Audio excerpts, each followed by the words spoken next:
Jack. Levi. The book club from hell. Hello everyone, this is Jack with the Book Club from Hell, the SpaceX of inner space. Erowid.org is probably the internet's best resource on psychoactive substances. With pages on a truly dizzying array of drugs, including a large number that I'm positive you've never heard of, Erowid compiles information on dosing, subjective and objective effects, legality in various jurisdictions, and, most importantly, user-written trip reports. These trip reports range from seeing the face of God on LSD, talking to dead relatives on Datura, and taking a near-lethal dose of caffeine pills, among many, many, many others. If you like what we're doing with this podcast and want to support us, we have a Patreon account, the link to which is in the show notes. We release bonus episodes on Patreon, you can hear upcoming episodes early, and we have weekly voice chats with our subscribers. I've also published a novel called Tower, the first few chapters of which are available for free on my Substack, the link to which is in the show notes. We also have a Discord server for this podcast, on which you can find Levi, me, and plenty of other degenerates who listen to the Book Club from Hell, the link to which is, once again, in the show notes. Finally, if you're enjoying this podcast, please rate us on your podcast app of choice, like our videos on YouTube and so on. In short, feed the algorithm, make it like us, make it recommend us to new people. These things really help. So, if you're ready to break through to the realm of the machine elves, then listen on. Enjoy. I've been visiting Erowid.org for years, and so it makes sense that we finally got getting around to doing an episode on it. It's a valuable resource. It's a fascinating project. It is basically the internet's best drug encyclopedia and illicit drug encyclopedia. There are other aspects to Erowid which we can talk about. Most of them seem to be facets of Aldous Huxley's perennial philosophy. So when Huxley looked through a number of world religions, particularly Christianity, Islam, Buddhism, Hinduism, and drew from them what he saw were the common elements, and arrived at coincidentally a philosophy of peace, love, and understanding that happened to be very concordant with what Huxley already believed. So, for example, Julius Evola undertook a similar project to Huxley, trying to find commonalities behind all sorts of religions and spiritualities, and found a war-loving traditionalist perennialism. I suspect the perennial philosophical project is really an expression of one's first principles. Anyway, Erowid.org. Basically, the motivating philosophy behind it really does seem to be woo-woo perennial philosophy. So there are a lot of mandalas. There's a lot of psychedelic art. There's a lot of... It's quite American, actually. There's a lot of talk about freedom. And one's freedom from the state to ingest basically any psychoactive plant you can get your hands on. It's a very interesting project. Apart from anything else, it's a place where people can go who have taken illicit drugs and write their trip reports of them. And that's the most interesting part of Erowid. Both because you can actually hear about what these drugs are like from a subjective perspective, but also you just read stories about people doing unbelievably stupid things. It really is so there's the rule 34, which says that, if something exists, there's porn of it on the internet. There is an equivalent on Erowid in that if something can be chopped up into a powder, someone has snorted it and written a report about it on Erowid. I even read someone writing reports about chopping up her sertraline tablets, so like Zoloft, the brand name, the SRI antidepressant. Oh, for and sure. Hoofing lines of those, and she's like, "Oh yeah, didn't really cause any make a difference. I didn't notice it." Like, yeah, well, it's not. It's not a recreational drug, is it? People snorting caffeine. People just snorting anything. That's So I guess you've got the ideal form of Erowid, which is so they say documenting the complex relationship between humans and psychoactives. So that's the platonic perfect form, what they wish Erowid to be. In our vale of tears, our fallen world, what Erowid mostly is various descriptions of people snorting things up their noses. Just really stupid things too. Yeah. It's made better by the fact that because someone has been able to write the report, they haven't died doing whatever stupid insufflation has led to the story. So I feel a bit better about that.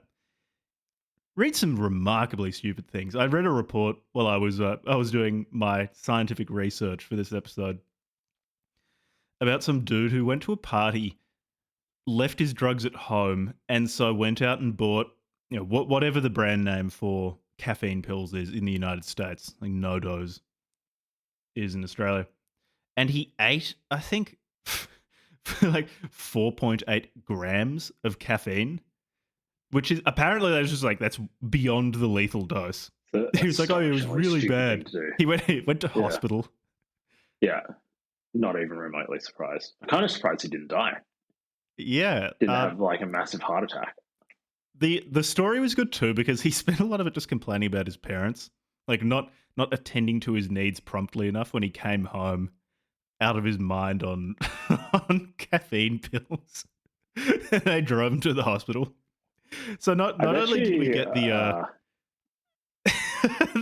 the brilliance of taking almost 5 grams of caffeine, but we also had the adolescent self-righteousness of, well, my parents weren't nice enough to me.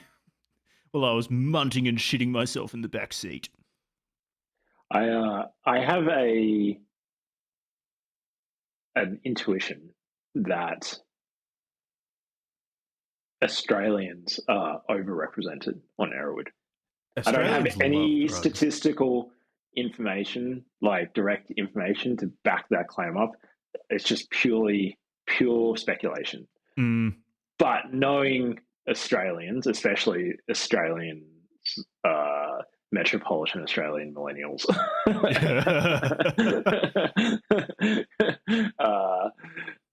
this is a lot of this is very reminiscent of some experiences I've. Oh man, my camera is munted right now. Your camera's been indulging as well. I've been indulged. DJI gimbal is not doing its job.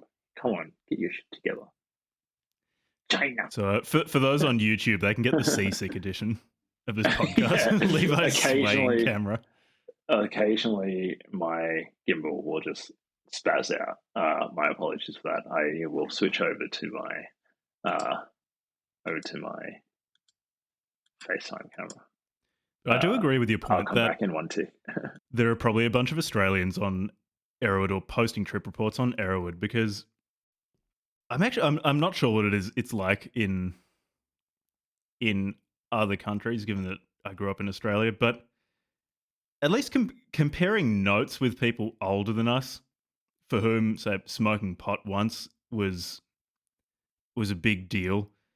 Some colleagues from university on the weekend would go out and just like eat a bunch of pressed pills. They just didn't know what was in them. It's like, oh, could have been amphetamine, could have been MD, could have been bath salts, could have been whatever.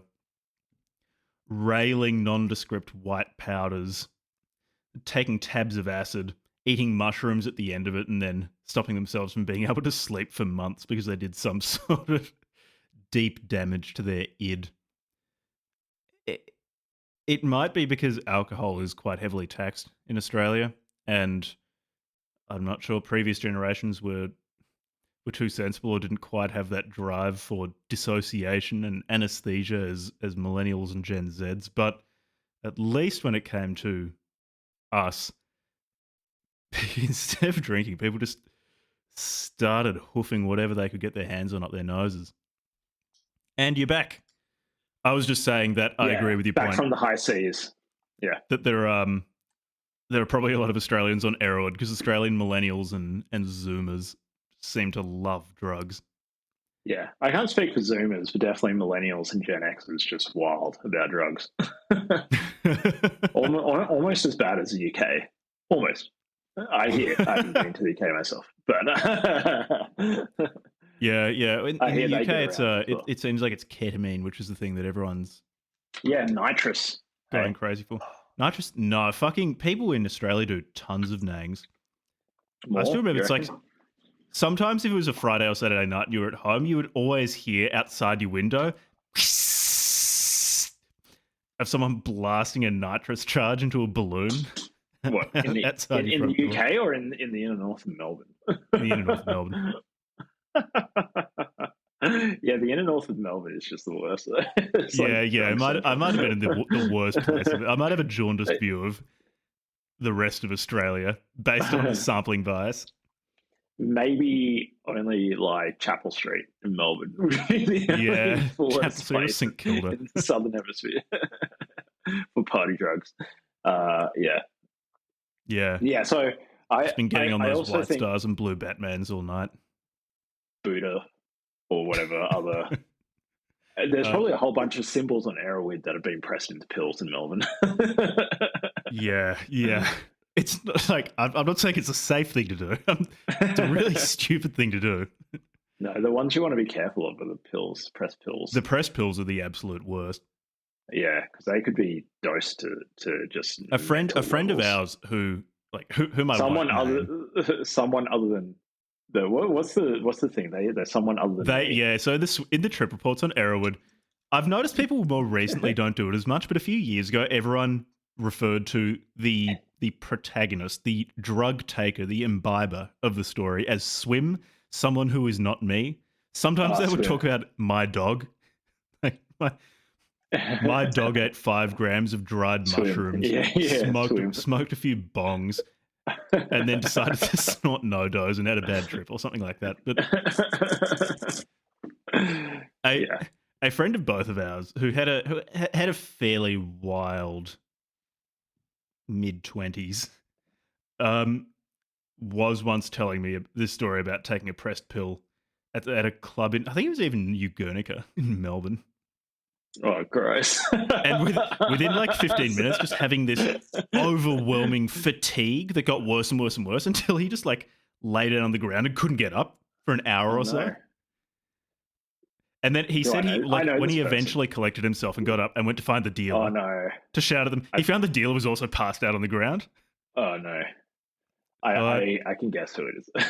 You know who it is. I'm not going to say his name. New Guernica is I don't know if there's this is a real I guess this will be quite a Melbourne episode for our American listeners. I'm not sure. I don't know America well enough to say if they're like what the comparisons are to some place in the US, but there must be there would for sure be parallels in at least one city. I imagine maybe LA would have some of this like trashy nightclub stuff going on. With just like trashy nightclubs where finding drugs is like it's easier to find drugs than not to find drugs. Yeah, and you just look around and you just say, "Oh yeah." You look around, and if someone's wearing a raincoat in a club, it's like that person's selling pills.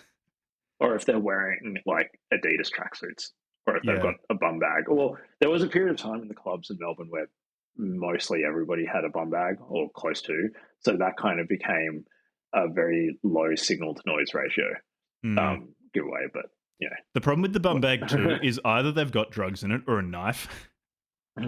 Yeah, or they've got drugs in it, but they're not. And a knife. And a knife. Yeah. They were grotty clubs. There's Glamorama. I think it's still operational. Glamorama. Glamorama is pretty trashy. There's Revs, which I think has actually got a bit of international fame now. Revolver Revs upstairs. is the worst. I've only been to Revs upstairs once. Yeah. And after that, I was like, no, I'm good. That's like that is actually like smoking opium in a nightclub. Yeah. What's that German nightclub in Berlin? Bergheim. It's like the Dick Cheese of Bergheim, basically. Yeah, it's like the shit version of it. Like, imagine just the worst parts of any Berlin club. That's like. I'm sure there was a time when Revs was good, but there's times when I've been there. It's just like, oh my god, it's like the last place that you end up at night, and it's not you know It's like you've gone too far. in the kingdom of the blind, the one-eyed man is king. In the case of Rebs, it's like if you have an intact nasal septum, you're king. I don't know if they've cleaned up their act. I doubt it. Another the other. Why would anyone go to Revolutions? To Revolution, to Revolver. Oh well, just because it's the last place to open at 4 a.m. on a Sunday morning. I'm saying if they clean up, like what would the point of going be? Yeah. There's also, I never went to it, but there's Poof Doof. Apparently, like nicer than Revolvers, but also just like flooded with drugs. And by the time I was leaving clubbing, and after COVID, and or like when COVID was winding down, people were going back out, and Poof Doof was opening up again. I went past there on Chapel Street, and it was full of like 19-year-olds. I was like, "Whoa, I am way too old to go." I was like, "Nope."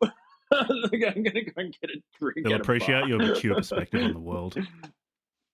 No, I don't know if that's how the kids think these days.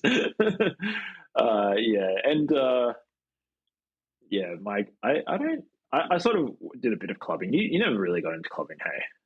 Not a great deal, no. Yeah. I still really love techno, filthy trance, psytrance, house, deep house. You've been to a few bush like as well. Electronic. Yeah, I went to this one. What was it called? Can't remember. It was like getting my brains blasted out by psytrance for like 4 days or something.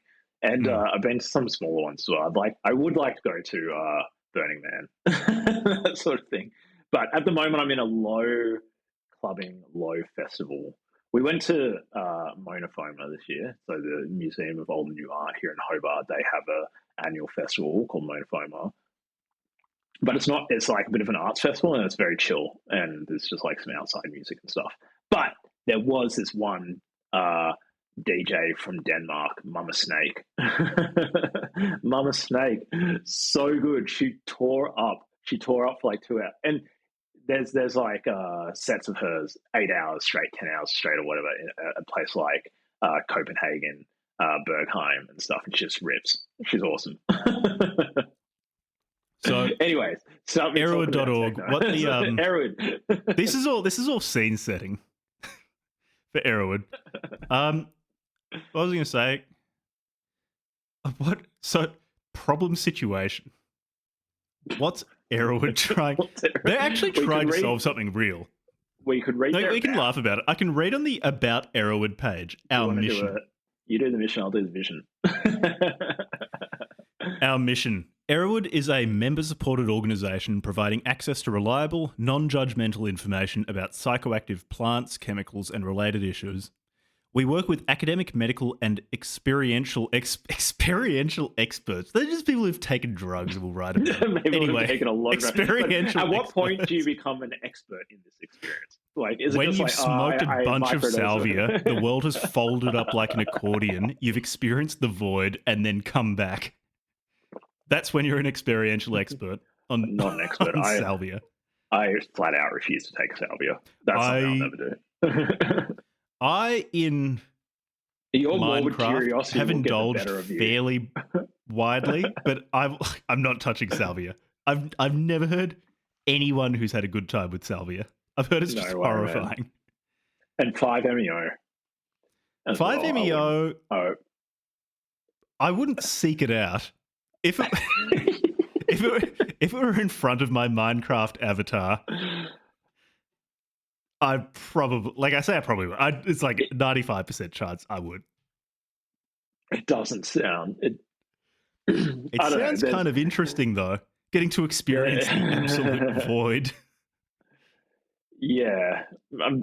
I guess different strokes for different folks, man. But yeah, salvia and 5-MeO DMT are two that I have zero interest in partaking in. I wouldn't. So something that would have to change. I wouldn't look forward to it. Open to those.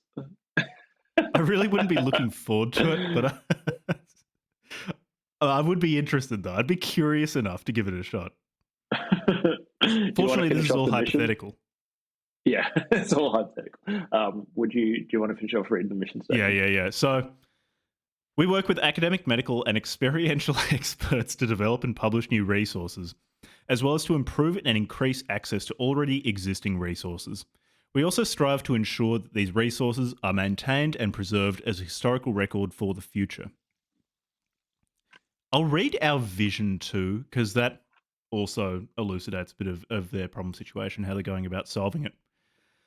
We imagine a world where people treat psychoactives with respect and awareness, where people work together to collect and share knowledge in ways that strengthen their understanding of themselves and provide insight into the complex choices faced by individuals and societies alike.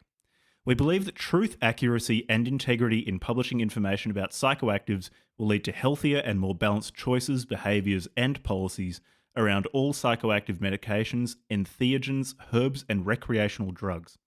Erowid's vision is to facilitate and create resources that are part of the evolution towards this goal. So I like this, and a lot of my sympathy towards this is just based on how I reflexively am quite liberal when it comes to drugs. Like I just think they shouldn't be criminalized, or at least many of them shouldn't be criminalized to the extent that they are. And I think a drug policy based on harm and addictive potential, rather than just across the board being extremely punitive, would be a lot better. Hence why I'm predisposed to quite like a lot of aspects of Erowid's vision of the problem situation that they've identified and which they're setting about trying to solve by providing information to people. Yeah, you see, that's where Jack and I diverge, because I think Jack's a pussy. I think people should be actively forced to take large doses of psychedelics on a regular basis. It can be pretty hot. So then it's one way to stop someone from ever doing drugs again. Yeah, like just have an incredibly bad trip. They'll never want to do it again. Yeah, at one point while I was playing Minecraft, my character had taken a lot of mushrooms. The character then decided to smoke a DMT vape, and it was just horrific. I was away from the keyboard for a really long time and didn't want to return to it. I'm laughing about it now because there's enough distance. But you had vicarious trauma from your character. In vicarious trauma from seeing what my avatar was experiencing. Yeah, I think we could also, if we have time and it's not too much of a divergence, we could also look at maps.org, because maps.org is really bloody good as well, and it's kind of like the research, one of the big research websites so the Multidisciplinary Association of Psychedelic Studies. Fantastic resource. So we were also going to look at the founders of Erowid. So I'm largely in agreement that Erowid is like essentially a net positive for the world. So I think one of the really damaging things that drug prohibition has done has been a moratorium on research for a long time. Any product, until I think in the 2010s, the Israelis started doing MDMA-assisted psychotherapy for IDF soldiers. There are a few studies that came out around like the use of ibogaine for like anti-addictive therapies in I think it was smoking cessation and maybe alcohol cessation, like for alcoholics and smoking addicts. Recently, there's been a lot of studies in psilocybin around like anxiety and even like terminal death anxiety with the relief. But for that, we're probably 5 decades behind in our understanding of these things, because of maybe more actually. Maybe we might be more like 7 decades or more behind, depending on where you draw the line, and therefore we don't understand necessarily like the psychological effects, the neurocellular and neurochemical effects. In some cases, we still really don't necessarily understand the mechanisms, depending on the drug, and that's it's completely absurd when all the many other parts of medicine and pharmacology and even neuropharmacology, we understand really well because we haven't had research moratoriums on them. And also we've had a cultural, what would you say, a cultural taboo against just discussing it openly as like drug use, drug experiences, drug safety,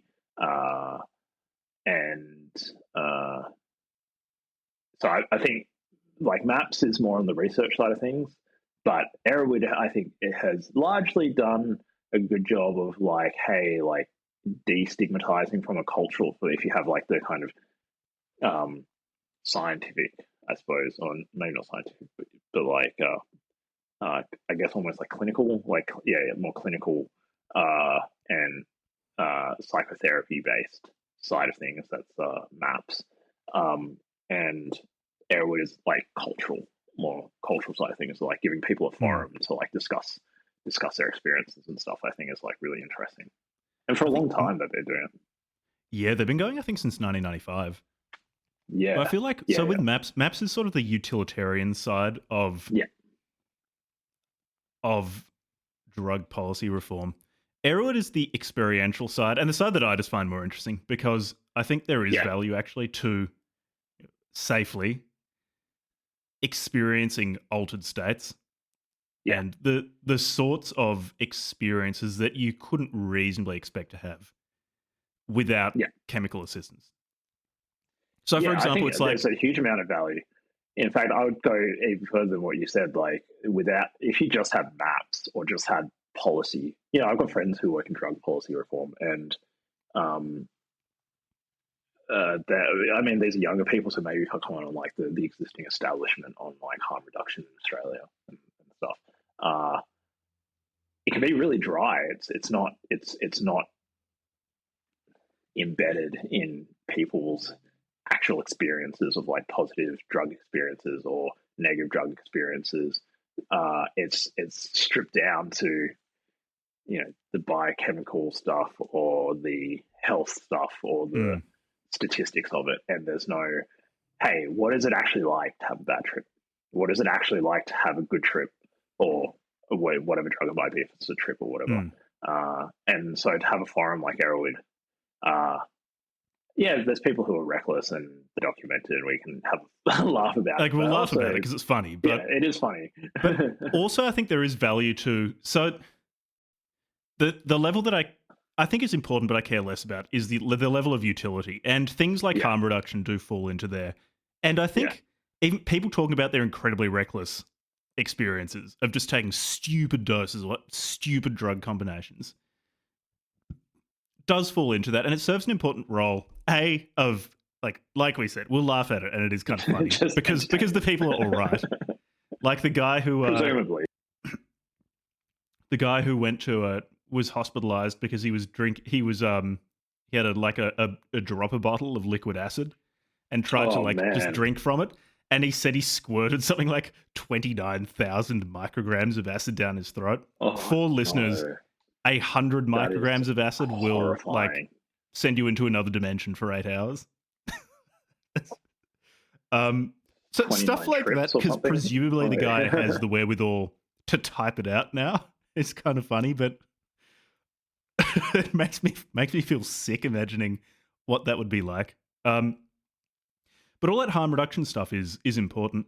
But I still think the deeper thing is, okay, why are people consistently drawn to the experiences of altered states, despite the fact that quite frequently some sort of power center in society, in our case the state, like the police and the courts, try very, very hard to prevent people from accessing it.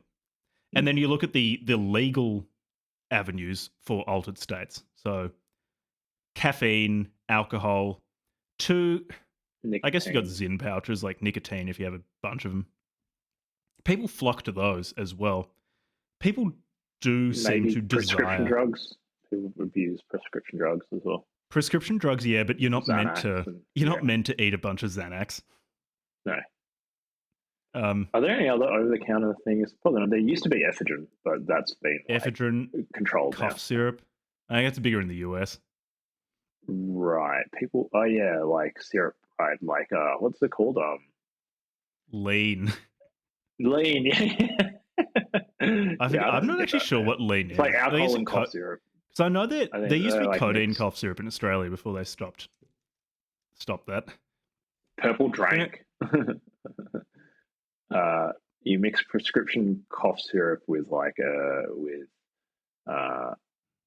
it's a whole cocktail. There's like a whole variety of them. Damn.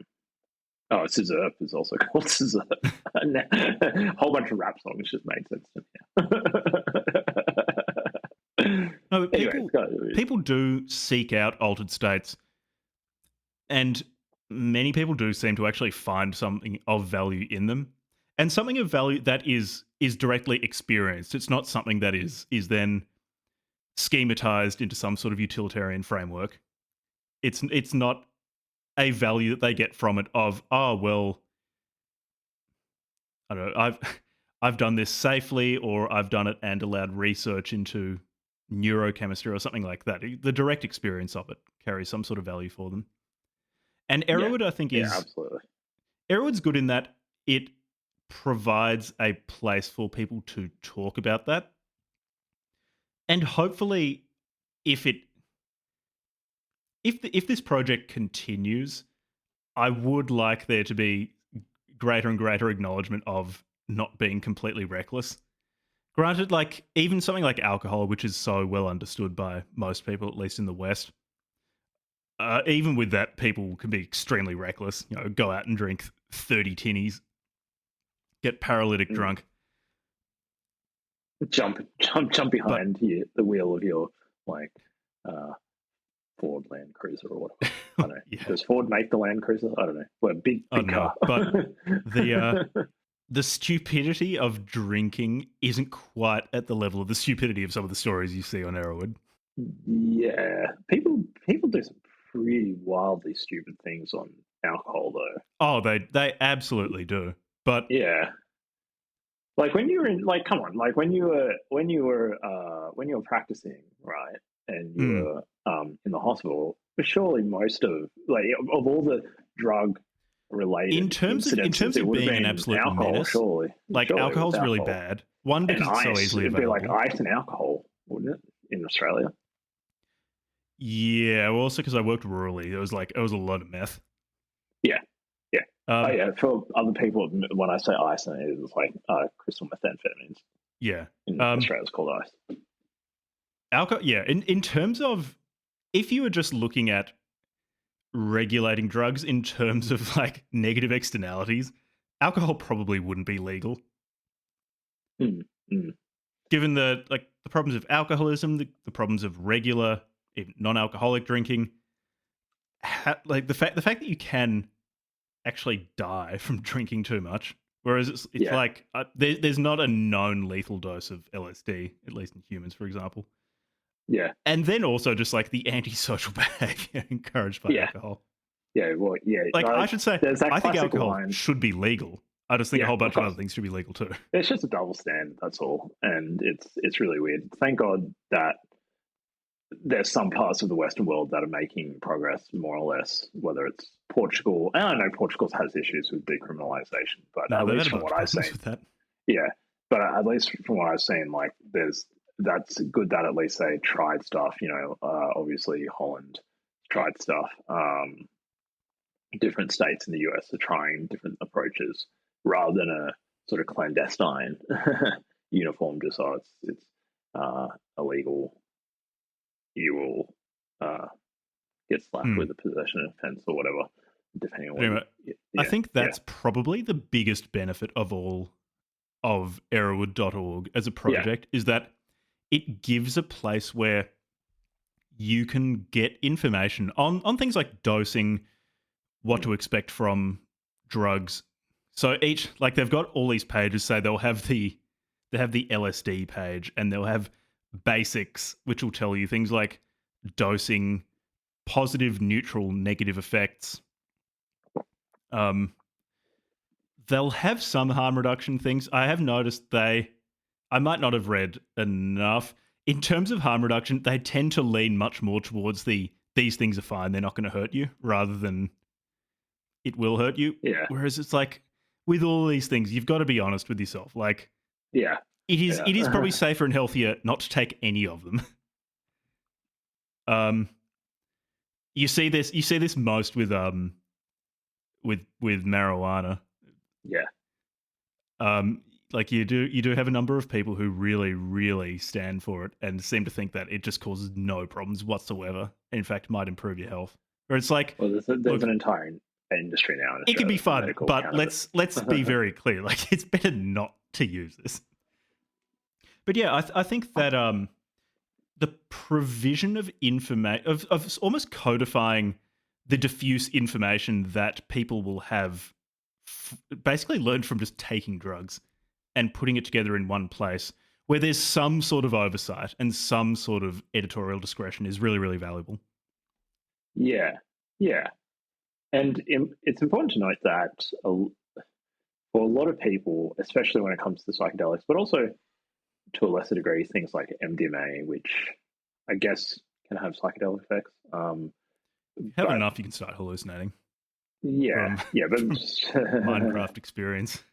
But let's just say, not sub psychedelic or sub hallucinatory MDMA experiences. They can be some of the most important experiences in people's lives, in terms of just expanding the way that they think about their own subjectivity, or like start thinking about the nature of their mind, or contemplating existence in a way that they hadn't before, or even just like processing trauma and stuff. Like, so to have a place where people can talk about it anonymously and without fear of repercussions, I suppose, I think it's super powerful.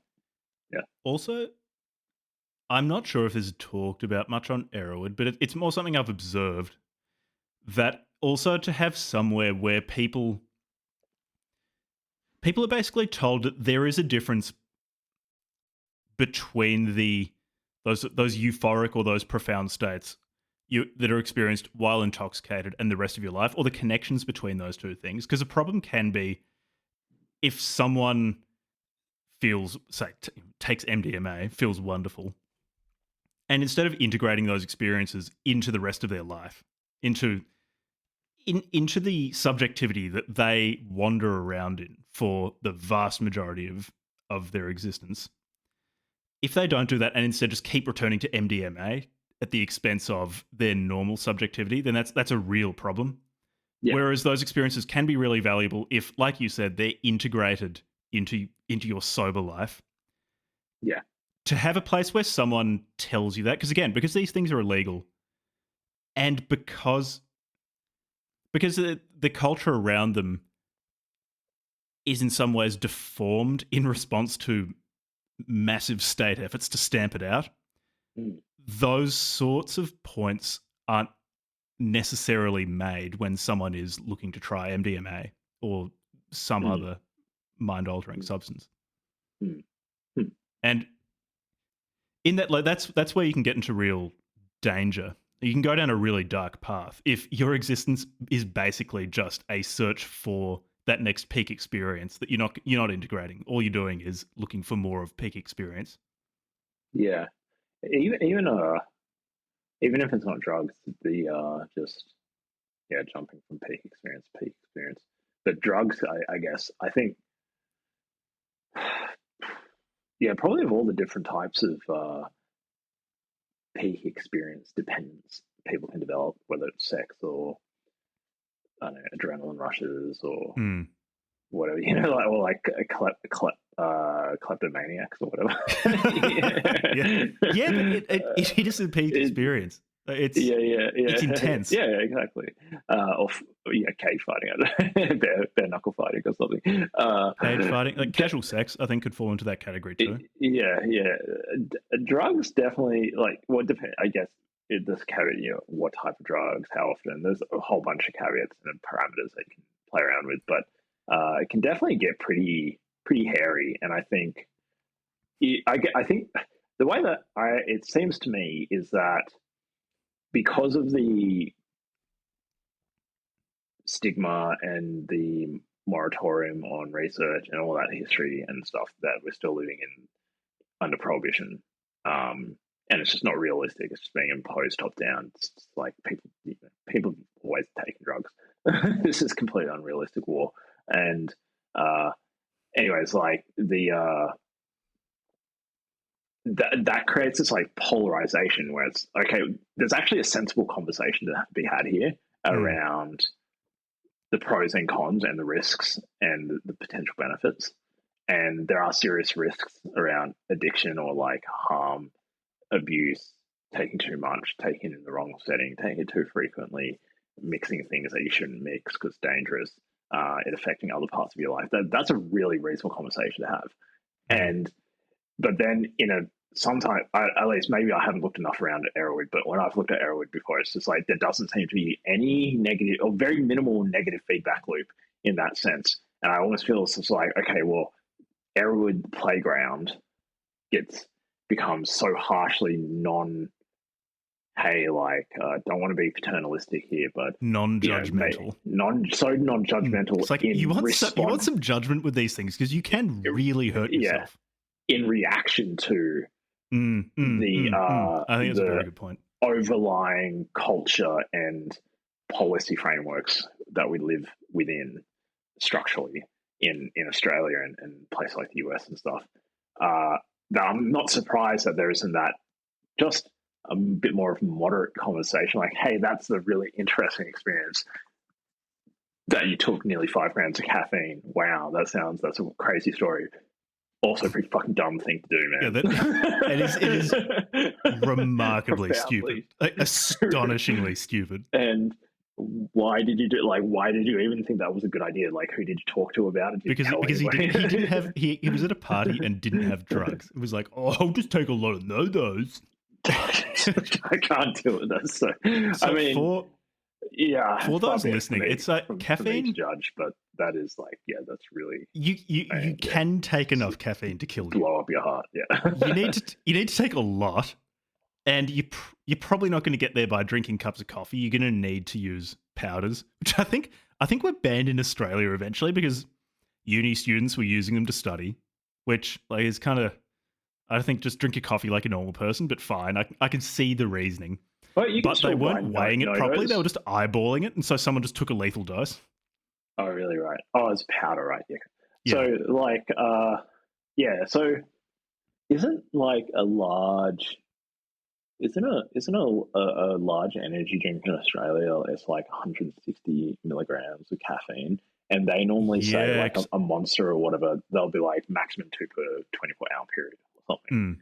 So that's 320 milligrams. This guy took like 15 times that, and survived. But he was in the hospital for 3 nights. Like, imagine just. But so 30, part 30 of me thinks cans of Mother or whatever. Yeah. And I think as I feel a few things regarding this. One, again, like it is really funny because it's so stupid. 2, there probably actually is value to someone talking about their experiences doing this. Because when you read the report, this guy did not have a good time. He said it was the worst experience of his life. Like, he was in hell. Surely he would have done a fair bit of liver damage as well, potentially, no? I actually don't know what the effects of... I don't actually know how it kills you if you take enough caffeine. Or nervous system damage or something. I should look it up after this. But yeah, that's crazy. Yeah, he didn't have a good time. So I guess there is value in that. People get a bit of a warning because... people might end up on the Darwin Awards if they do something stupid like that, but then they can't share how bad it was. Yeah, whereas with this guy, and then there are other stories of people taking a shitload of pre-workout and having a terrible time. Like old school Jack 3D. No, not Jack. Well, that's the problem with Jack 3D is it wasn't just caffeine. I forget what their special sauce was that got them banned. Probably. They were, so for those who weren't in the gym for the glorious days of the original recipe Jack 3D, it was a like pre-workout which was taken off the market because they'd put some research chemical in it. I think it was some sort of amphetamine relative. Apparently, yeah. Yeah. That got you fucking wired. No, it's not even look, maybe this was placebo effect. I'm not sure, but one of my friends at uni bought a few tubs of it from Chest Bra at Doherty's gym in Melbourne. No, really? Yeah, He meant chest bra? he met Chest Bra. Damn. He met Ziz. Nice. He was from New South Wales. Really? He met Ziz. Isn't chest bra Ziz's brother? Yeah. Fuck yeah. Anyway, apparently it got him really wired. So it was OG Jack 3D was doing something. Anyway, so the Erowid team. So Erowid, there's a team of 5 people. So Erowid's a non-profit. They've got 5 people working for it. So there's Earth and Fire Erowid are the founders of Erowid. And I think Fire Erowid was the first full-time employee of Erowid. They've also got JL, who's a full-time programmer and systems designer. They've got Black, BLAK. The A has umlauts on it, so I don't know how to say that, but I'll just say Black. Is Erowid Centre's mistress of shipping. She's a para-educator, 3rd and 4th grades, an avid gardener, and a collector of fine cats. I should also say all members of the Erowid team sound like they're from a parallel universe where all awards, all degrees, and so on are centered on basically like psychobotany, on psychoactive plants. And then there's Sylvia. What would they call it? Entheogenology or something something like that. I quote Sylvia, in 2003 and again in 2006, she was a recipient of the Women's Entheogen Fund Award for her work in the field of progressive drug education. I don't know what the Women's Entheogen Fund Award is, but I'm glad people are putting money towards stuff like this. It's just like, it's so ultra niche that I can't help but really like it. I feel like I would like hanging out with them. Yeah, and then there are a shitload of degree. volunteers, a ton of them. Yeah, and the vibe is quite nice. The vibe is very nice. Okay. So different drug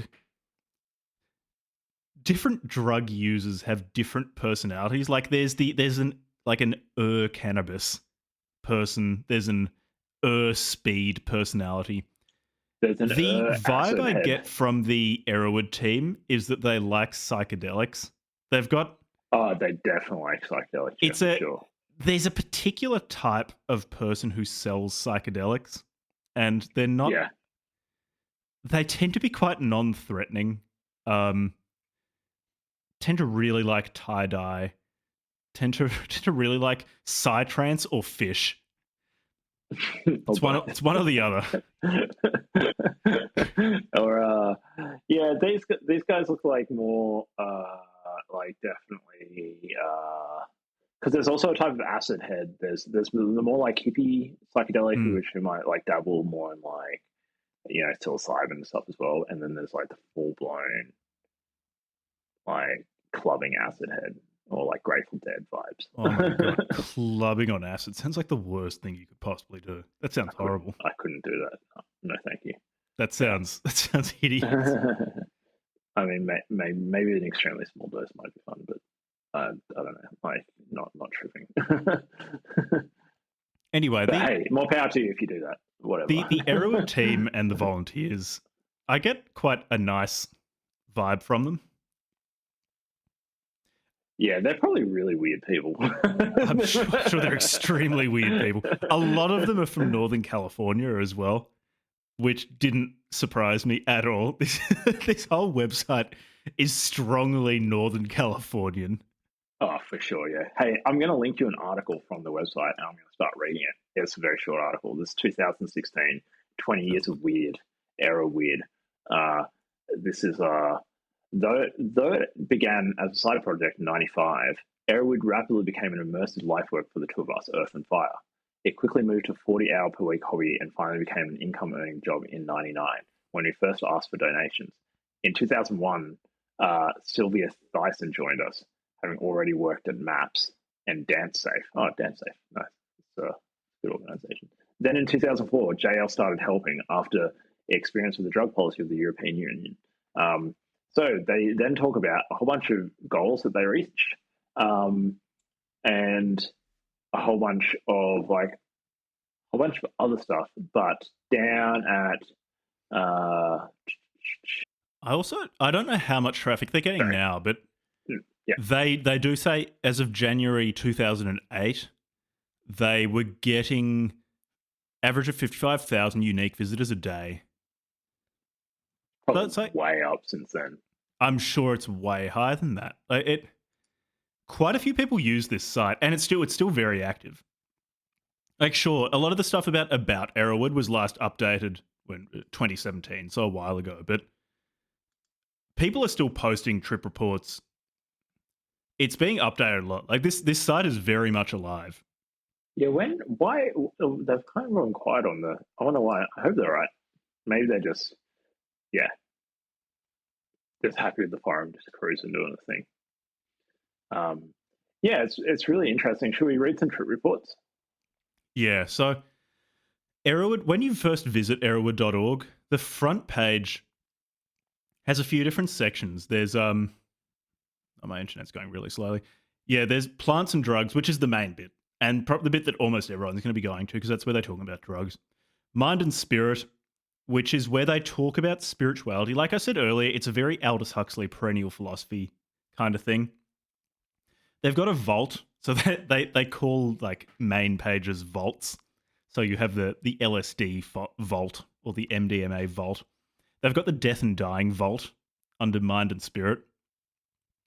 And then they've got a bunch of sacred texts as well on there. Freedom and law basically talks about how to interact with the state and the state's arms of violence in the police force and the courts.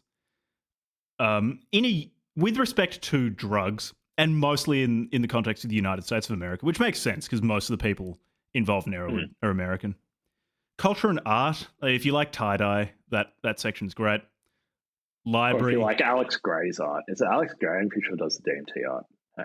Yeah, no, they actually do just have some of Alex Gray's artwork. Yeah. On the site. Yeah. Basically, if people don't... Alex Gray has done a bunch of artwork for Tool, the band.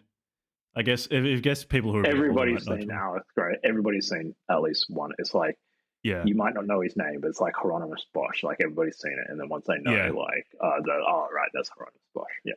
Okay. And he actually... I'll read out he actually has managed to capture a tiny sliver of what it looks like to take psychedelics. Yeah. It's too bad he can only capture the visual aspects of it, though, and not the other qualic.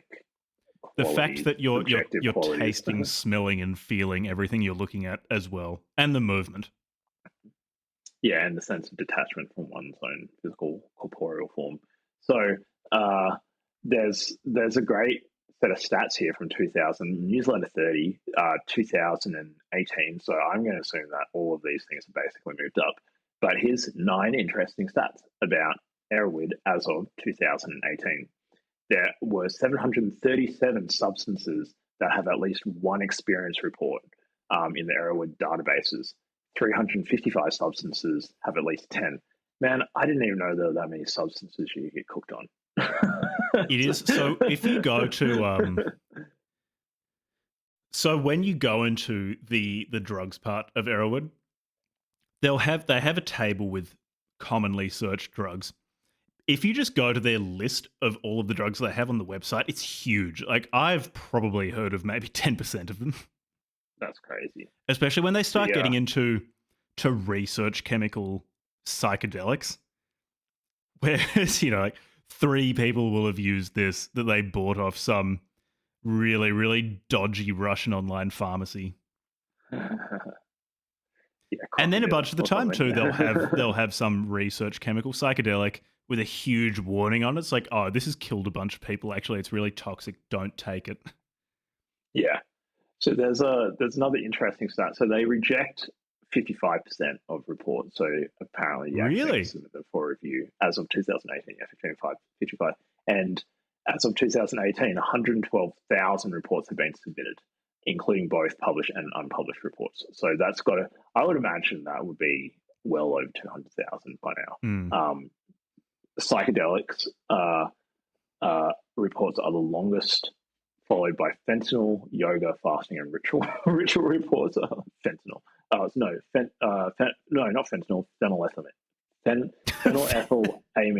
Phenylethylamine. Sorry, not fentanyl. What is phenylethylamine? Do you know what that is? Phenylethylamine. You have a look, and okay. Mushrooms have the most published reports of all substances, 2,300. And 1804 and 1848 are the years of the oldest experiences in the collection, and one for opium and the other one for hashish. Wow. Of all the reports, 6% include LSD. Far out. Yeah, the LSD vault is pretty active. And 17.8 is the average age at time of use for volatile inhalant reports, such as glue, paint, or gasoline, the youngest of any substance. So, like kids, and it's almost not entirely, but it's like 17-year-old dudes just like sniffing glue or something, doing DVD cleaner. Yes, like, oh, guys, come on. Don't do that. Fortunately, I never did anything like that, because that stuff is just bad for you. It's just really yeah. In terms of that's so interesting. That's so fascinating. What a fascinating site. So after we talked about how neither of us would be willing to touch salvia, I've got the salvia vault open in front of me, and how basically all of the various vaults for the different drugs are set out. Also bearing in mind that the more obscure a drug gets, the less information is going to be on there. So some of the super obscure ones, there'll only be a handful of bits of information. But salvia, what it's got the botanical classification, common names, Scar pastora, shepherdess's herb, Maria pastora, Sally D, effects classification, atypical psychedelic. It's here we go, description. Salvia divinorum is a sprawling perennial herb found in the Sierra Mazatec region of Mexico. Its leaves contain the extremely potent salvinorin A. It has a history of buccal use as a divinatory psychedelic and has been widely available since the mid-1990s, primarily as a smoked herb. Its effects are considered unpleasant by many people. And then they've got more sections like basics, effects, images, law, dose, chemistry. And then they've got a bunch of articles, like general information. They've got Ask Erowid answers. Does salvia show up on drug tests? Is salvia divinorum the most potent psychedelic known to man? Is salvia divinorum going to become illegal? Can salvia extract smoked with cannabis cause chest pains? Then they've got sections on journal articles, research articles, chemistry and pharmacology, cultivation, how to make a salvinorin extract from it, experiences. The names of the experiences are often pretty funny. So, teachings in the afterlife, then past the threshold, does not compute. Then confusing world, farewell to my body, infinite bus recursion. Yeah, so that even on something like salvia, which is okay, so I guess on one hand, it's actually not that hard to get your hands on salvia. On the other hand, it's fairly niche because it's unpleasant. But even giving that, they've got a lot of information on salvia. Then you get to something like I'm pretty sure you can just it doesn't just grow as a weed in Australia. Yeah. Just nobody wants it. It's really easy to get. The problem is it's meant to be horrific. It's meant to be so awful. Yeah. And depending on where you are, it might be have some sort of spray on it anyway. It's like yeah. In Australia, you have to be careful of that. Yeah. They've got the ketamine vault. It truly is like basically any drug you can think of, and then a lot of drugs that you can't think of are on Erowid. They've even got BZ on Erowid. That I think it's an anti-muscarinic agent that the US was developing as a weapon for a while. I think during the Vietnam War, they made a lot of BZ and spent a few $1 million learning how to pack it into bombs so they could just dump it over a huge area. And it's the effects of it are meant to last for about 80 hours of ataxia, nausea, falling unconscious, and when you are conscious, horrific, nightmarish visions. Were they using it to torture people? I'm not sure. Apparently, it's the drug that Jacob's Ladder was based on. I know they tested it on a bunch of US soldiers. I don't know if they gave it to people who weren't employed by them. Like it's the US government. Surely they tortured a few people with it. Yeah. But so Erowid even has US weapons, so US drug weapons. That's the depth that Erowid goes to. You can really find basically any drug you can imagine. Yeah, it's wild. They've got under the trip report section, or like the experience report section, at least for mescaline, presumably it's for other drugs as well. They've got like bad trips, good trips, difficult experiences, and then they've got one that's train wrecks and trip disasters. And I'm kind of interested to see how long this one is. This guy ended up in an ambulance far out. Yeah. Oh, these two kids just like freaked out, and one of them called the cops, and they ended up like in an ambulance in a cop car. They've even got nutmeg. whilst going like full blown on a mescaline trip. Far out. Fuck that. Yeah, no, thank you. I couldn't think of anything worse. That. One of my mates was in New York, and this wasn't me. It wasn't me. But one of my friends was in New York and did the classic. Oh my god! Like, it's just sometimes as you're hearing a story, you just like, this is going to end badly, isn't it? Mm. Anyways, so my friend, let's call him Jim, Jim Bob, and his friend Bob Jim. They took the mushrooms. I don't know how they acquired the mushrooms in New York, and took a couple of caps of like pilled mushrooms, and mushrooms can have a bit of a delayed onset. Like 45 minutes, even sometimes longer than that, like an hour or so. And so what do? The thing that you should never ever classic. do, they redosed. And they just cooked themselves and ended up like completely panicking and then freaking out in the middle of New York, like ran out of their apartment and like ended up like having a freak out on the street and having to get like cops and the ambulance around, and they had to be sedated and stuff and were hospitalized. And I'm talking about like non-Americans in New York City. Like, that sounds like the worst. Come on. What are you doing? Just never, ever, ever redose. Like the worst nights I've ever had on alcohol is when I felt like, oh yeah, I'm pretty intoxicated, but you know what? I'll have one more drink. I'm having a good time. And if I have more, I'll have a better time. Yeah. Not how it works. It's actually an optimal dose. Like it's not a monotonically increasing. You just keep having more, you have a better time. No. Yeah, so really, I think it's good to read the bad trips. Like, even though I'm,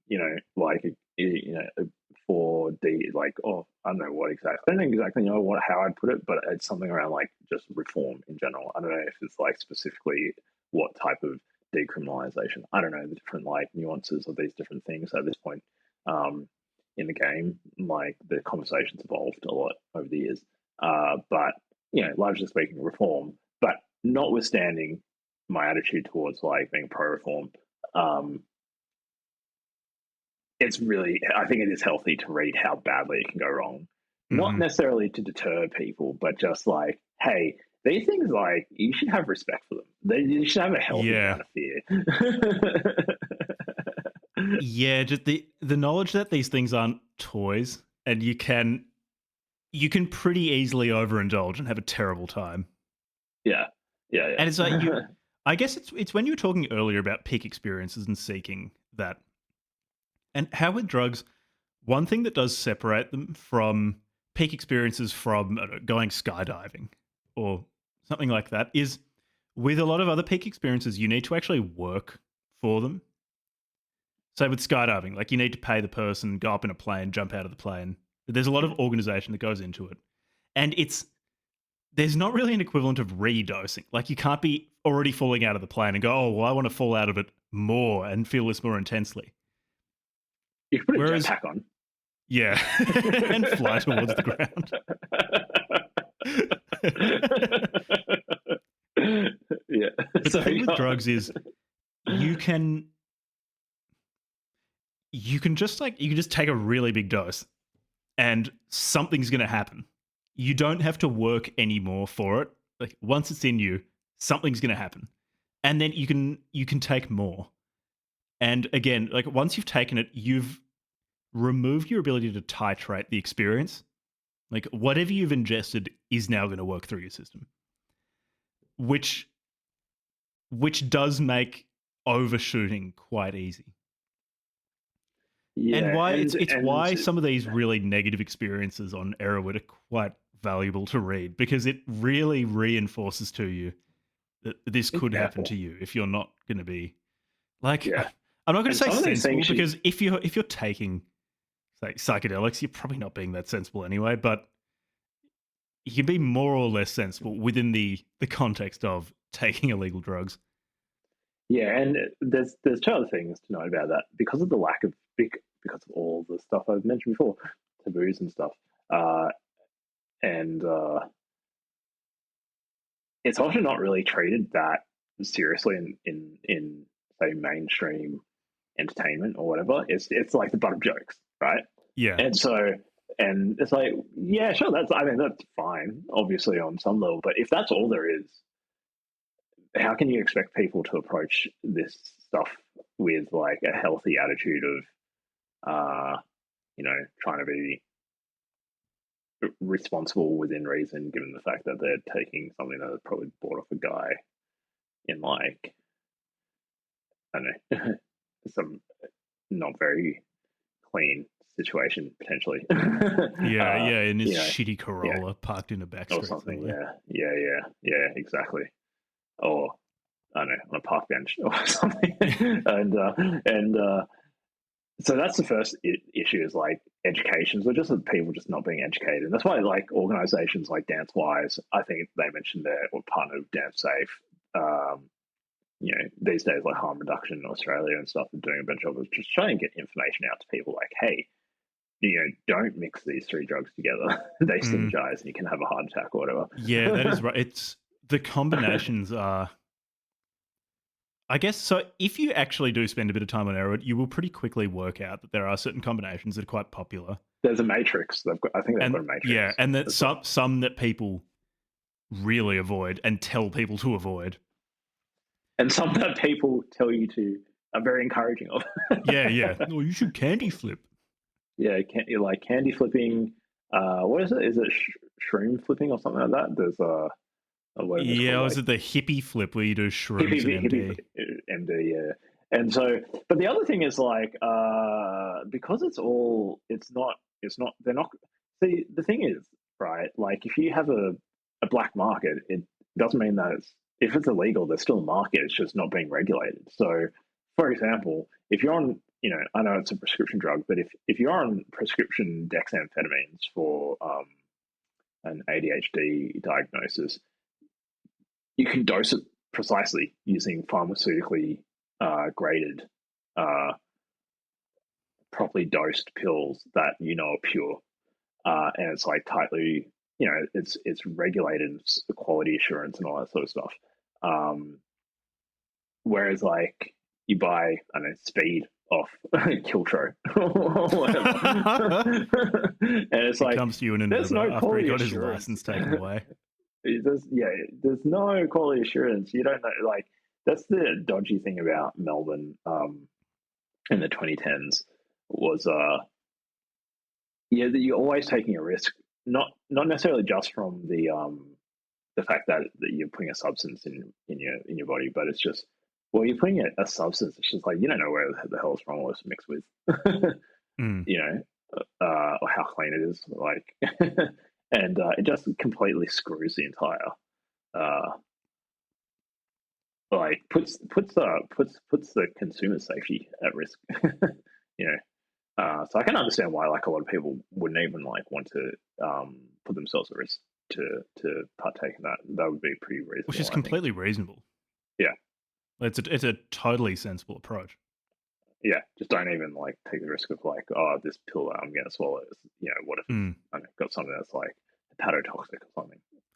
Maybe it does. That's where Arrowwood's got you covered, because Arrowwood's got the nutmeg vault. Because I actually didn't know this until a few years ago when I found out about it on Arrowwood, that if you take enough nutmeg, you do get high. The problem is you also get intense nausea, vomiting, diarrhea, dry mouth, flushing. It's meant to be really horrible. But of course, it's Arrowwood, so people have done it. They've tried it. And I respect a human guinea pig, though. That's how we figured out the whole Helicobacter pylori stuff, right? It's like some shout out to Australian medical pioneers, just like dousing themselves. But this is kind of a different type. Should win Nobel Prize in medicine. I don't know if they're in the same category as was it Alfred Florian? Was that who? No, it was Howard Florey was penicillin. Yeah, no, not Helicobacter, but yeah, like I'm glad that there are people out there doing these things and reporting about it on Arrowwood, so I can read it and know not to do large amounts of nutmeg. I like the name of this one. Nutmegged for 30 hours. 30 hours? Wow. Apparently it lasts for ages. It sounds really bad. Don't you think, like... Frightening to say the least. Jack doesn't drink, right? You haven't drunk in years, right? Like, you haven't had... Yeah, not for a really long time. It's got to be something like 7 or 8 years right now. Yeah, for ages. A really long time. Yeah. Well, I occasionally accidentally drink too much. And recently at a wedding, I just whatever. It's a wedding. It's no big deal. But got home, back to my brother's house. I was like, okay, I probably shouldn't have had that last, Scotch whiskey or whatever. So like having a good time, but now I'm back home. I want to go to sleep, and the world is spinning around me. Yeah, the seasick feeling. The seasickness, and I just wanted to stop. Please just stop, and it just doesn't stop. imagine that for 30 hours. Because you've been eating too much nutmeg. Apparently you have to eat a lot as well. Doesn't stop. That sounds horrible. It sounds awful. Any of these drugs where it says it goes on for 12 hours or 15 hours or 30 hours just sounds no. Like, it's almost a no, instant no from me. Yeah. Yeah. The longest, even something like LSD lasts. By the end of it, I'm ready for it to be done. Please stop. Please. Yeah. Really want things to stop moving after 10 hours. Yeah, I have a lot of respect for the people who started Arrowwood. They're they've done a great service to the world. And I think it's good that they have both positive and negative experiences up there. I would encourage people to go and have a look around and just like check it out if you haven't, and just try and go to the like arrowwood.org/experiences and find like specific experiences. in different drug vaults and just have a look. But especially if you're going to take drugs of any sort recreationally, not under the guidance of like somebody who knows what they're doing, maybe just go and check out like the Arrowwood pages and or the maps.org pages and just inform yourself if you're because it's surprising. You know what I found surprising, like the stories that I hear sometimes, because I did before I ever had any of my own like narcotic experiences, I actually like researched them quite a bit, and I was like really paranoid, like for example like smoking cannabis. I don't think I smoked cannabis until I was like 22 or something. Like and whereas like pretty much all of my friends and stuff had at least smoked it once or twice, and I was like paranoid about it. And then I hear these stories about, oh yeah, this kid took 10 tabs of acid the first time I ever took acid. I just go, what? What were they? Why did they do that? That'd be so horrible. Yeah, and it's like, yeah, and they end up in hospital. It's like, yeah, you would. Yeah. Yeah, that's what will happen. And just I don't know. I think if people are going, especially adults, like deciding what to do with their own body, being a little bit informed is probably a good thing. Yeah. It's just so weird to say that, but it's really true. Just like at the raves and stuff, there's so many. And bush doofs. There's so many incidences. That's why they have dance safe and dance wise and stuff, because there's these people who have had minimal to no experience and they're like doing GHB and ice or whatever, and it's like, and then they're like fucking freaking out and stuff, and they have to get paramedics, and it's just a train wreck. And it's like, why were you mixing GHB and ice and I don't know, like whatever else you're mixing? And it's like, I don't know, it's just my friends gave it to me. I guess so. When people say, "Oh, be responsible with these things," that's not necessarily saying you can't do it. You can't take GHB and ice. When people say be responsible, though, what it ultimately means is whether you like it or not, you are going to be responsible for it, because if you take these things, you're the one who's going to experience it. Like it's going to be your problem. If you're lucky, you'll be if something goes wrong and you're lucky, you're the only person who'll be experiencing. Worst case situation is you do something that harms other people as well. Yeah. Like you assault somebody or whatever. But it's still ultimately going to be your responsibility if you get prosecuted for it. Yeah, exactly. So I don't want to be like a buzzkill on this episode. I guess maybe when I was a little bit younger, I would have been a little bit more like, what'd you say? Just cavalier. Yeah, even a couple of cavalier about it, and not caveating the conversation enough with these sorts of comments. But I don't know, just like over the last couple of years, just seeing stuff happen, and also stories of people just like, it only takes one bad decision, whether you're on an intoxicant or not. But you can affect your life, like even something like just like drink driving and then you smash into something and end up involuntary manslaughter charge or something like that. So I don't know, I just think maybe it's just getting older.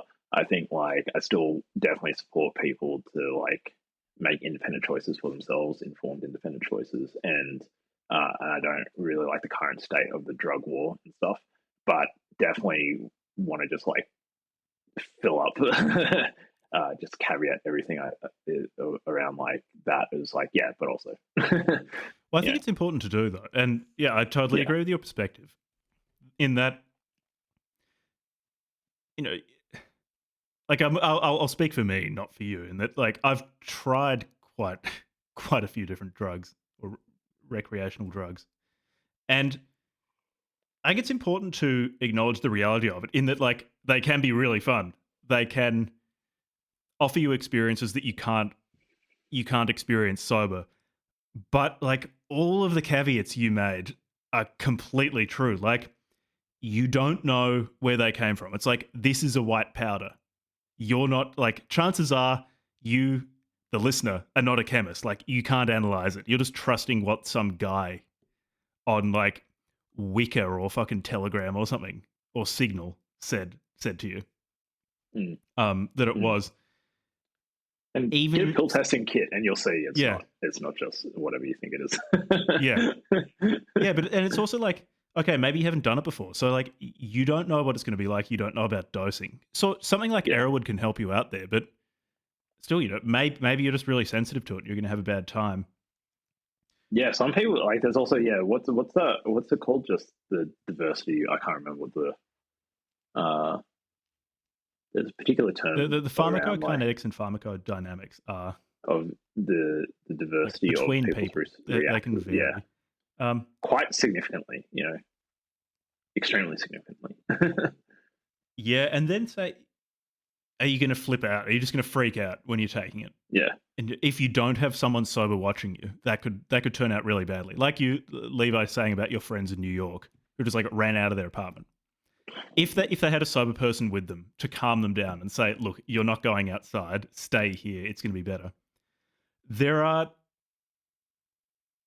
like, I think there are upsides to trying various recreational drugs. Like, there are reasons why people do them. It's not just accidental that people seek them out, but people need to be really aware that there are downsides or potential downsides. And yeah, like you said, you're one bad decision away from ruining your life. You've got to be cautious. And the most cautious approach is just not to touch them. Like, especially when it's completely unregulated. The safest thing is just not to go anywhere near them. So on the spectrum between not going anywhere near them and then just being completely cavalier, just throwing caution to the wind and not giving any thought to the morrow, then there's definitely a place in there that's a nice middle ground, and I guess choose your middle ground for yourself. But Arrowwood is a good resource for like getting more information and getting more informed on the possibilities of like positive and negative experiences. I guess just people reading it should be aware that I do think Arrowwood leans more towards the positive. Yeah, there are quite a lot of bad trip reports there, though. Yeah, I think they do note. So when they, for example, talk about drug effects, they will have a list of negative effects because they'll divide effects into positive, neutral, negative. But I still do think they do lean more towards the positive. I guess in some ways, that's good.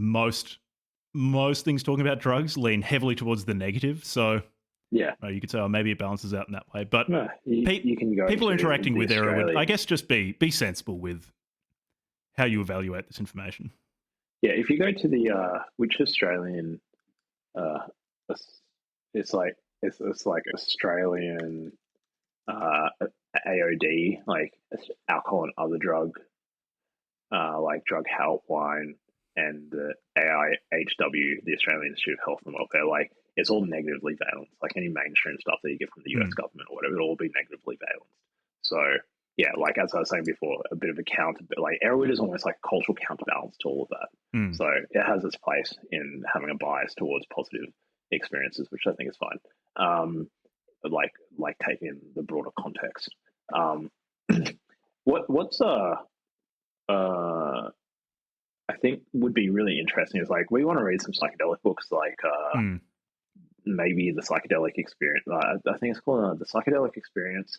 There's also obviously DMT, spirit molecule.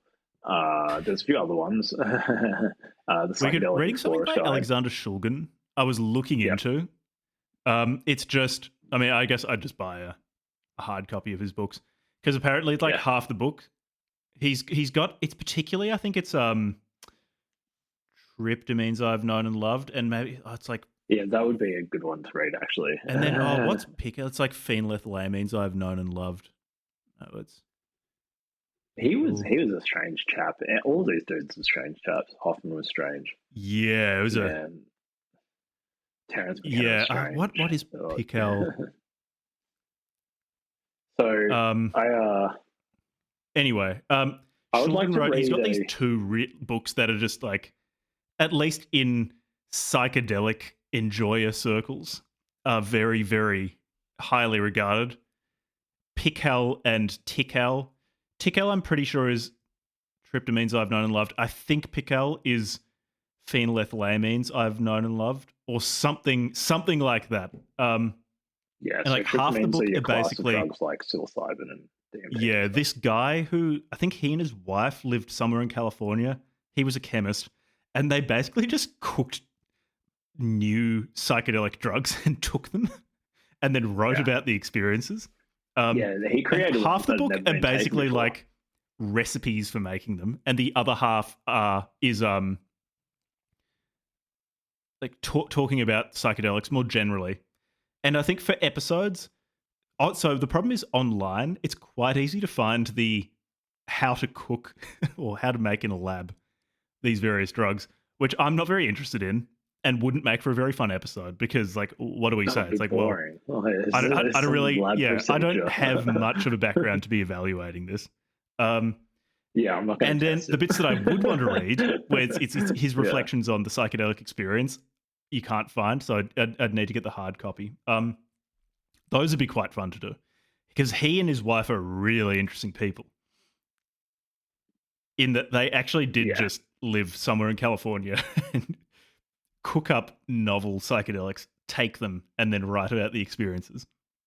So for people who aren't super, like, I'm not obviously a chemist, or whatever, but for, my basic understanding is like, say you've got some like root, I would, like the root of a tree, like a graph, the root node would be, let's say, I don't know, your base tryptamine, and then you just introduce like minor variation, like let's put an oxygen group here or whatever, and just see like it's gradually build up, like explore breadth first or depth first search along like the modifications. And I think that's what he was basically doing. So he discovered a whole bunch that had never, as far as I know, like had never ever been taken before. Well, he synthesized them for the first time because I think, for example, the 2C family of psychedelics, he synthesized for the first time and was just like taking in his backyard.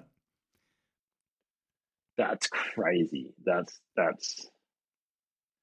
is really venturing into the unknown in a very strange way. Yeah. Because at least with say psilocybin, I mean that drug has been used across cultures for thousands of years, and like the downside of it is you pick the wrong mushroom and poison yourself. Yeah, so as long as you're doing the identification properly, you're going to be okay. You might have a really high dose and obliterate your ego, which I've done, and it's horrific, and it's a bad trip is terrible. But imagine taking some new modification of psilocybin that nobody has ever taken. Nobody's ever taken this modification before, and you don't know, like 5-MeO-DMT, for example, was what's the methyl oxygenate, like methyl oxygen group or something on it, like at the fifth. How much? 5-MeO is funny because people have been using it for a really long time too, because it's from toad venom, and I think some vines in the Amazon as well have it. But my point is that it's almost identical to just normal DMT. And yet it's radically different. So for all Shulgin, like he must have had experiences that nobody in like ever had. He entered a subjectivity which no other human being had occupied before. Yeah. So I would like to do a Shulgin episode. I think that would be a lot of fun because Alexander and Anne Shulgin are really, their story is really interesting, and it would be good to a fucking weird thing to do. Also, it would also be good to read. Sorry, excuse me here. It would also be good to read a book that's like how to take psychoactive drugs safely or something like that. Like, there's a lot of them are. I don't know. I haven't come across one like that. There's Chasing the Scream, but that's more like a sort of an advocacy piece. around. It's not talking about like, oh yeah, this is.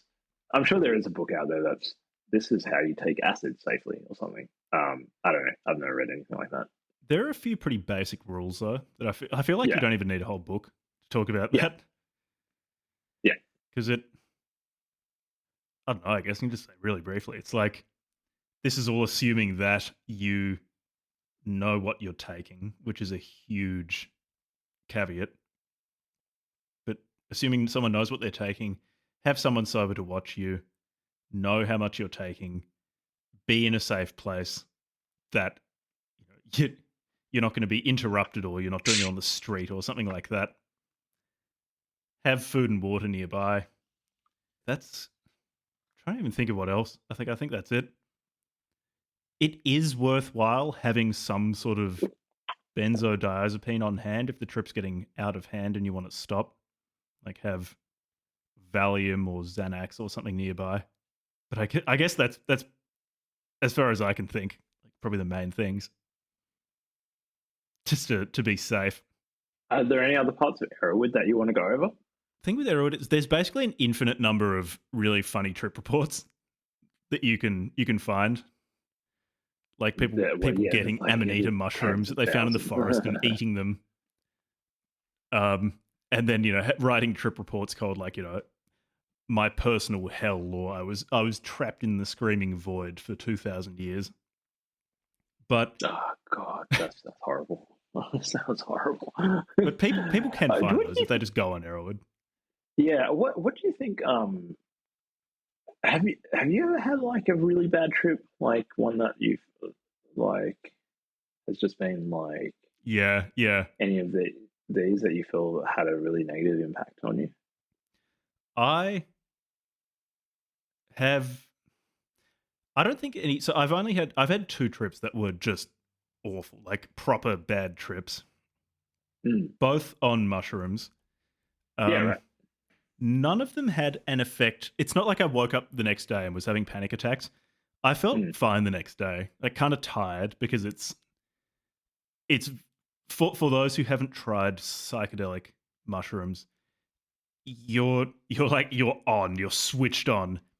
Everything is full of meaning. Everything is endlessly fascinating in a sensory and a spiritual sense. Like so, it's exhausting because you're concentrating so much. So the next day you feel tired. Yeah, I felt a bit worn out, but nothing terrible. It was just like I was having nothing like any of these. Like crazy. No, but a lot of it's dose. Like I have never. Well, so the problem with dosing mushrooms is because different species. They're organic systems. So even within the same species, just various fruiting bodies will have different amounts of psilocybin in them. And there's psilocin and other. Yeah.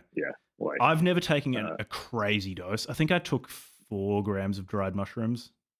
I think that's the highest I've gone because I've not taken mushrooms very often.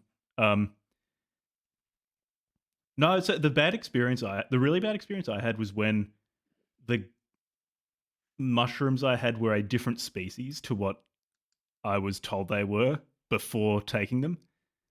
And so I dosed them thinking they were a weaker, like they had less psilocybin in them than they actually did.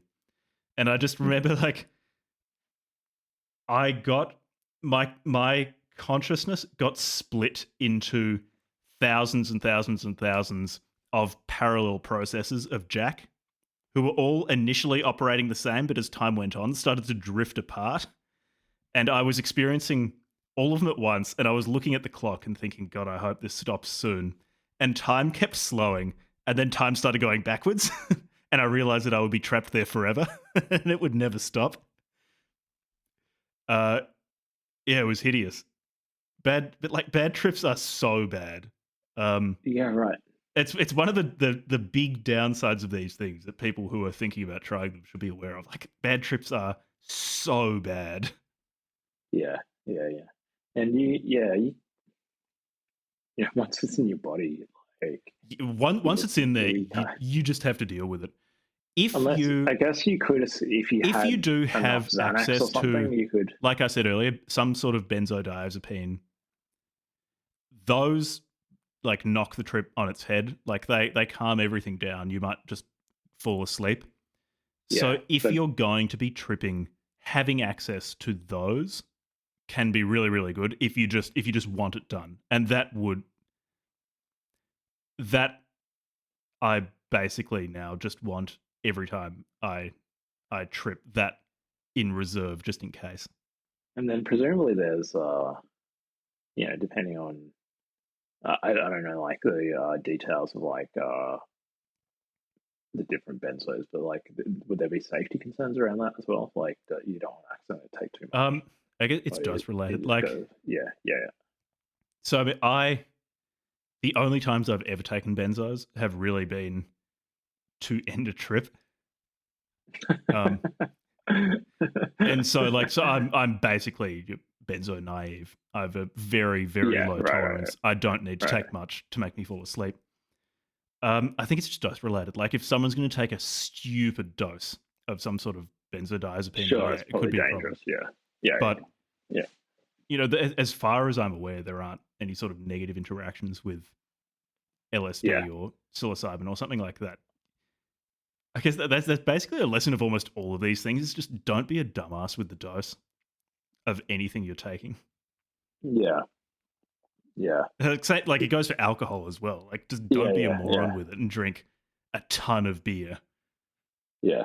I don't know what else to say. It's there's probably not a huge amount. There's I think like some of those other this is a bit of a filler episode because I haven't finished reading High Rise, and we're supposed to do J.D. Ballard's High Rise, so we're filling in with a bit of a Arrowwood episode. But I guess this is a good reminder for us to get into one of the psychedelic books. Yeah, I think that'd be fun because the psychedelic experience is fascinating, and it's definitely even though it is actually illegal really to understand it. It's illegal to experience. I guess not to experience, but to possess the means of experiencing it and to use them is illegal. Yeah. Despite the fact it's been an inspiration to people for a really long time, and people keep doing it. It's so weird, isn't it? So what a strange. I mean, I don't know enough about the history of the drug war, and then I got to take everything I have learned about it with a grain of salt because I swear to God, some of it is just like stoner talk, you know. So I got to actually filter and vet my actual knowledge of the history of the drug war and stuff.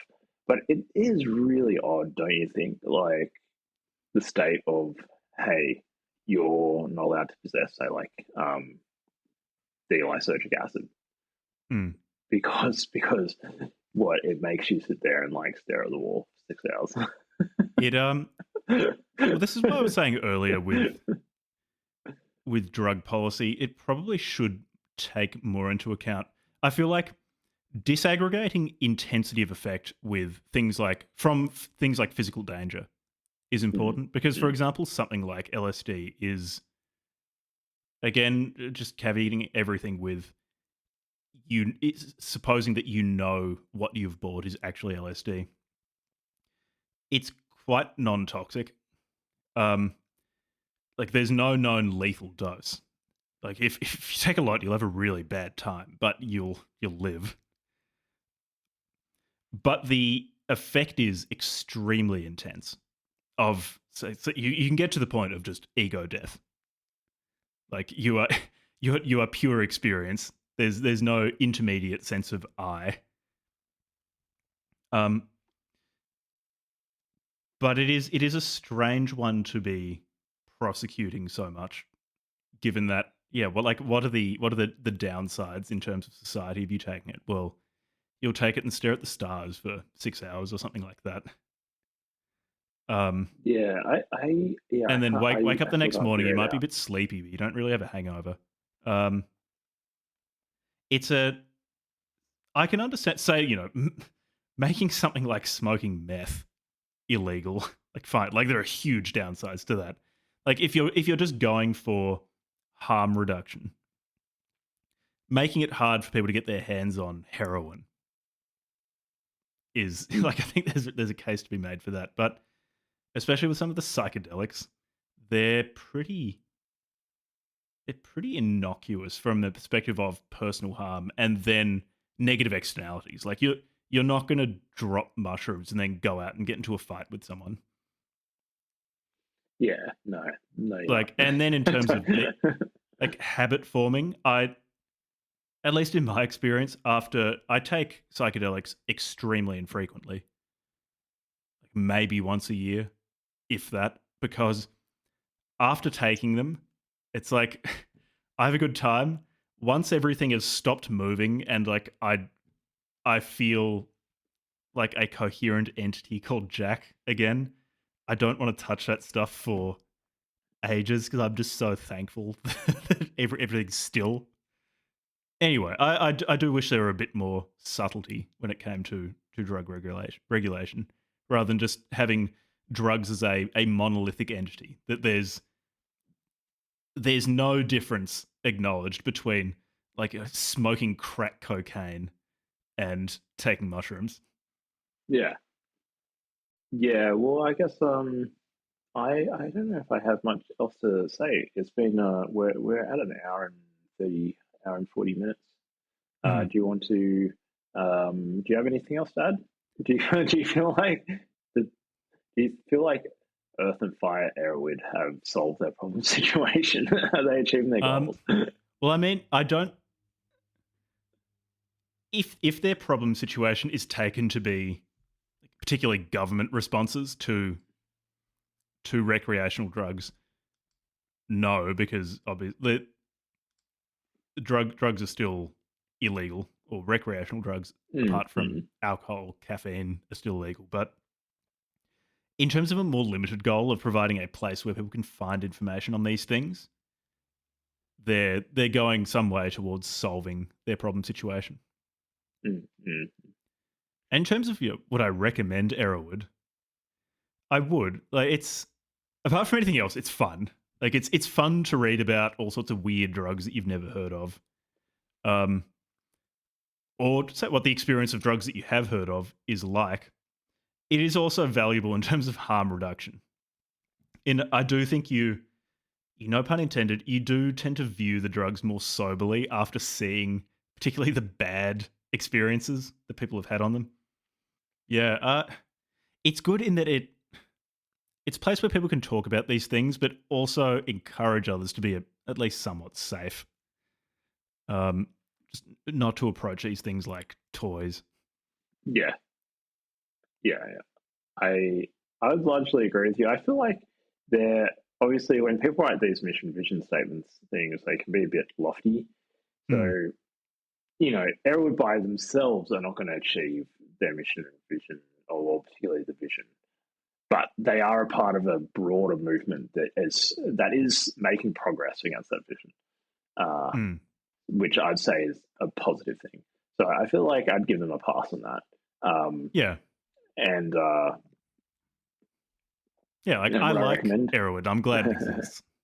Would I recommend?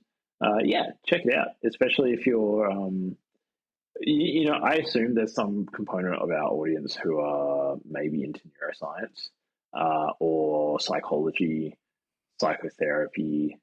Obviously Carl Jung stuff, other weird traditions and stuff. Psychedelics in particular, I mean, there's obviously Airwood's about a whole bunch of stuff, but psychedelics in particular have had a huge influence on a whole bunch of spiritual traditions and philosophers and artists and stuff. And so if you don't have any direct experience yourself, reading some of these things is really it's very eye-opening about how strange the world can get. Yeah. So even just from that point of view, how alien the psychedelic experience can be. Yeah. And also somewhat eye-opening about just how many different substances you can actually. There are so many. Yeah. Could you imagine even taking 5% of those things? Just a huge variety. The thing that I would be really interested to see is like a proper summary whether it's a visual or like a written summary of the interactions and like cross-drug interactions, obviously, but also just the toxicity to different organs, so it'd be really obviously, so for example, like LSD has gastrointestinal effects because the effect is this serotonergic drug. I can't remember the exact mechanism, but it interacts with your serotonin producing neurons, which you have a huge number in your gastrointestinal tract. So one of the things that happens on acid is that people can get just like really gurgly tummy and stuff, and so things like that. It'd be cool to see like across the different spectrum of the drugs, also just the different. I think Arrowwood's got quite a lot of this information, but yeah, like okay. Is this thing actually like toxic for my liver as well? Like what's going on? Like it'd be good to know that stuff, or have some of this sort of summarized. But yeah, I think. But I guess that's also it's contingent upon research being performed with what are still in most of the world illegal substances. Yeah, and I wonder how they would do that. Anyways, would they have to like look at like health record reports and like try to? Which you couldn't obviously. In humans, it's hard you have to study. Yeah, it'd be really hard, wouldn't it? Obviously, mice. You're fucking blasting Sibian test subjects with LSD, seeing what happens. Yeah, I don't know. Then there's that's the next level of like ethics, isn't it? Like, how do we find out? Like, if we just start putting mice on or macaques on crazy amounts of LSD, it's like, who really wants to do that experiment? I know there were people experimenting with LSD on dolphins, right, back in the 70s. On all sorts of things. I think people found out that it's actually quite toxic to elephants. I think they killed an elephant by giving it like a weight adjusted dose that would be kind of normal in a human. It's pushing the frontiers of science forward by testing the effect of LSD on various animals. What a way to go, man. Thanks, guys. Some fucking little Homo sapien just comes up and like injects you with some strange thing. You trip like crazy for like an hour and then you die. Far There are some really good videos of I forget whether it was they were British or US soldiers, but it was quite a while ago because the video is black and white, but they did give a group of soldiers LSD and then got them to do drills just to observe the results. And it is extremely funny. I guess part of the problem with research into these things is it very quickly crosses over into MK Ultra mind control. Yeah. And I really don't want governments researching that either. Yeah. That's the more anarchistic side of me just thinks that no matter what governments get their hands on, they'll manage to find a way to turn it into mass Ultra. Repression. Yeah, cool. Well, would I recommend it? Yep. Anything else? Anything else, Jack? I can't think of anything else. Nothing else for me. I would like to do more episodes on particularly psychedelics, just because I do enjoy psychedelics. Yeah. Let's line up one of this strange. There's also, I know it's not exactly, it's not psychedelic. There must be. There's you've heard of the Tibetan Book of the Dead. There's that, but then there's like a psychedelic Tibetan Book of the Dead. I'll say because maybe that would be a really weird one to bet. Oh no, so yeah, that's the psychedelic experience. So it's by Timothy Leary, The Psychedelic Experience, a manual based on the Tibetan Book of the Dead. Yeah, so maybe that because the Tibetan Book of the Dead is pretty strange. Yeah, so I think that maybe should be our next one, the Psychedelic Experience by Timothy Leary. Plus, didn't we say that we were going to read Timothy Leary stuff like years ago?